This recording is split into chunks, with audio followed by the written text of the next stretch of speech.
गोंदिया जिल्ह्यात अवैध मुरुम उत्खनन करणाऱ्यांविरोधात वन विभागाने पुन्हा एकदा धडक कारवाई करताना जीव धोक्यात घालणारा पाठलाग केलाय। गोंदिया जिल्ह्यातून थरारक आणि अंगावर काटा आणणारी घटना समोर आली आहे। अवैध उत्खनन करणाऱ्या जेसीबीचा पाठलाग करताना अधिकारी दिलीप कौशिक यांनी सिनेमाला सुद्धा लाजवेल असा पराक्रम करून दाखवला। जेसीबी पकडली, मात्र तो अवैध उत्खनन करणाऱ्या जेसीबी चालकाने थेट अधिकाऱ्याच्या अंगावरच जेसीबी घालण्याचा प्रयत्न केला। जेसीबी थांबवण्याचा प्रयत्न केला, मात्र चालकाने वाहन घेऊन थेट पळ काढला। यानंतर तब्बल 20 किलोमीटर अंतराचा सिने स्टाईल पाठलाग सुरू झाला।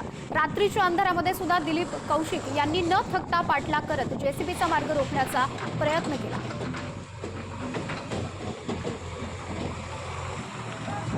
अवैध उत्खनन किंवा बाकी अवैध वृक्षतोड किंवा जे अवैध कामं करतात याच्यावर अंकुश घालण्याचा प्रयत्न चालू आहे।